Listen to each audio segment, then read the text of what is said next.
Leibniz a dobra. Capítulo 8.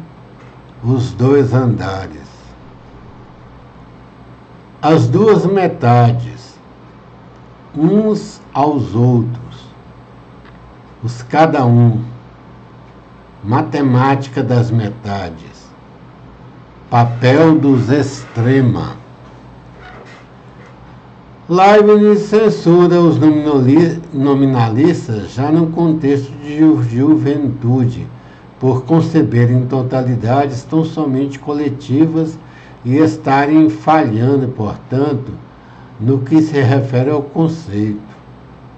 A compreensão do conceito é um distributivo, não um coletivo. Os carneiros são coletivamente membros de um rebanho, mas os homens são racionais, cada um por sua conta. Ora, Leibniz nota que as mônadas, enquanto seres racionais, são no que se respeita ao mundo, como elas são, com respeito à compreensão do conceito. Cada uma por sua conta inclui o mundo inteiro. As mônadas são os cada um, every, ao passo que os corpos são one, some ou any. William James e Russell tirarão um grande partido dessa diferença. As mônadas são unidades distributivas segundo uma relação cada um todo, ao passo que os corpos são coletivos, rebanhos ou agregados, segundo a relação uns aos outros. Portanto, a repartição dos dois andares parece estrita, pois temos no alto as mônadas racionais, ou cada um, como aposentos privados que não se comunicam, que não agem uns sobre os outros, e que são variantes de uma mesma decoração interior, ao passo que encontramos embaixo o universo material dos corpos, como os comuns, que não param de comunicar movimento, de propagar ondas, de agir uns sobre os outros. A convergência, sem dúvida, porque a mônada expressa o todo do mundo, e porque um corpo recebe a impressão de todos os corpos ao infinito. Mas essa convergência passa por vias ou caminhos completamente diferentes, regimes de expressão e regimes de impressão, causalidade vertical e imanente, causalidade transitiva horizontal. Pode-se opor desses caminhos sumariamente. Num caso, trata-se de conceitos da liberdade ou da graça. Trata-se de decretos livres, de causas finais e da necessidade moral, melhor. No outro, estamos diante de conceitos da natureza, de causas eficientes, de máximas subalternas, como leis físicas e a necessidade, e aí hipotética. Se um é, então o outro é. Há não somente convergências, mas amplas imbricações de ambas as partes. As máximas subalternas fazem parte dos decretos livres, e algumas concernem diretamente as mônadas, uma vez que essas já formam uma natureza primeira, a necessidade moral e a necessidade física formam um bloco, e as causas eficientes nunca agiriam se causas finais não viessem a satisfazer a condição.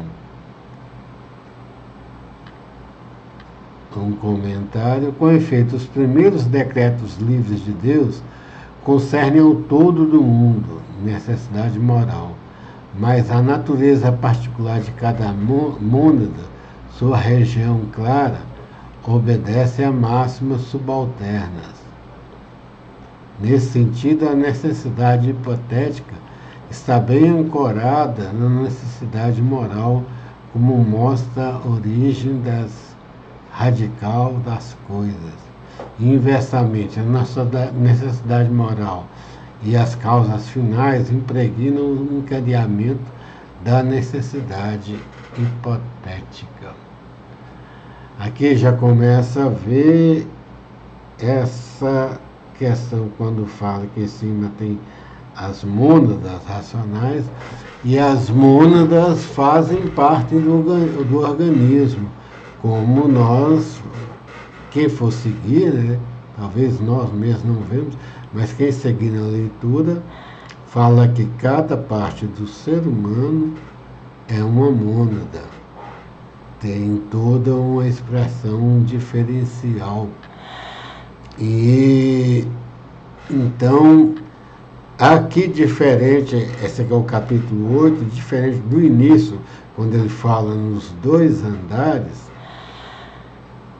em que é uma divisão de espaço muito grande, aqui ele está colocando cada vez mais essa divisão como interna. E quando ele fala em termos de almas racionais, e nessa racionalização das coisas, se vê que a elevação de um andar para o outro sugere que exista, apesar que na linguagem barroca não exista uma passagem do andar de baixo para de cima, mas existe à medida que as almas vão se tornando racionais. Todavia, trata-se realmente de duas metades que acabamos de ver em relação ao cálculo infinitesimal.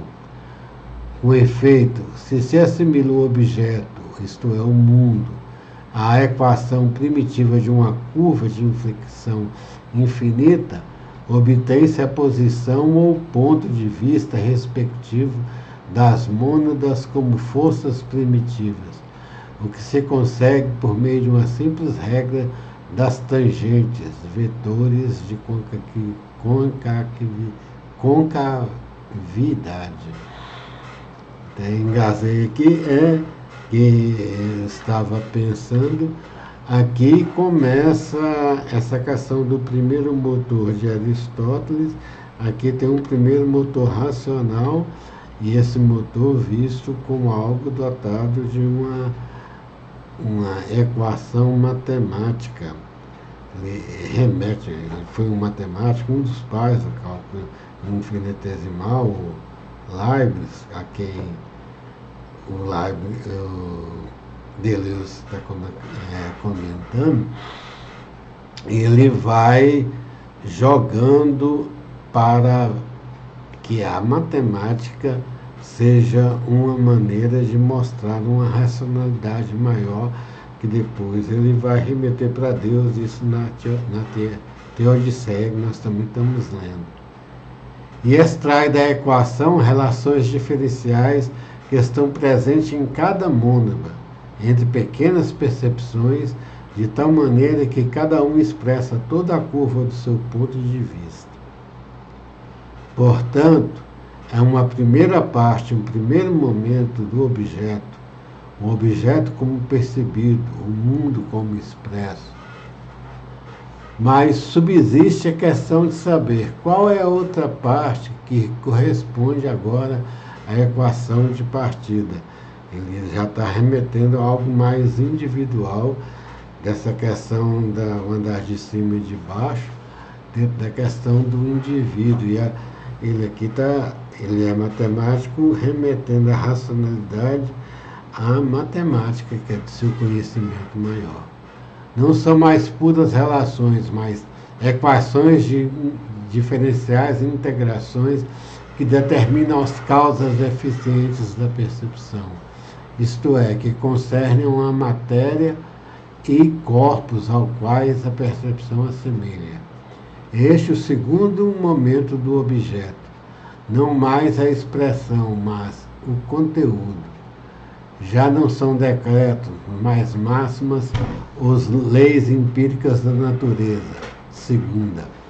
Já não são singularidades de inflexão, mas singularidades de extremo, porque a curva é relacionada agora, e somente agora, a coordenadas que permitem determinar mínimos e máximos. Já não são vetores de concavidade, que definem a posição das mônadas em relação à inflexão, mas vetores de gravidade, que definem a posição de equilíbrio de um corpo no mais baixo do centro da gravidade, a catenária. Já não é uma determinação recíproca por meio de relações diferenciais, mas uma determinação completa do objeto pelo máximo ou mínimo. Encontrar a forma de uma linha fechada de comprimento dado que limita a maior superfície plana possível, encontrar a superfície de área mínima limitada por um contorno dado. Em toda a parte na matéria, o cálculo de mínimos e máximos permitirá determinar a modificação do movimento em relação à ação. A trajetória da luz em relação à reflexão ou refração, a propagação das vibrações em relação à frequência de harmônicos, mas também a organização dos receptores e a difusão geral ou repartição de equilíbrio das forças derivativas de todo tipo, elásticas e plásticas. Aqui onde nós vimos, é difícil, é um dos parágrafos mais difíceis do livro, mais denso que tem de ver essa questão das equações, que não é de todo comum para ninguém, né? Mas o importante para nós é ele definição dessas forças derivativas, elásticas e plásticas, que nós estamos vendo explicar aqui. Elásticas, para nós é o contrário, é plásticas e elásticas. Essa aqui é a tradução do francês, não sei qual foi o sentido da ordem que tem na obra, né? E o sentido da gramática francesa, mas para nós a lógica é maior, plásticas e elásticas. Plásticas, nessa ideia, artes plásticas é uma arte que molda. Elástica é algo que se expande, né, em direção a um outro. Geralmente um plástico, você puxa ele até arrebentar, né? Ele vai ser plástico não, um elástico, você puxa ele vai numa direção, tem alguém que puxa, né? E nós vimos na Teodiceia, que fala das necessidades, existe essa necessidade elástica da alma, e física também, por conta do desenvolvimento celular e da multiplicação celular, que é infinita, pode diminuir o ritmo, né? E tem já também a questão racional de que, no último sentido que nós vimos, que explica, é que o homem, na racionalidade dele, e também a subjetividade, inclusive na natureza, busca uma forma elástica no sentido de prolongar a sua existência. Tem um homem individual, tem a natureza. Então, esse parágrafo é difícil por conta de que temos que voltar entender de cálculo infinitesimal das derivadas, né? Cálculo de derivadas que fala aqui, e para entender realmente o que Leibniz quis dizer. Mas a conclusão nos leva a essas considerações. Boa tarde.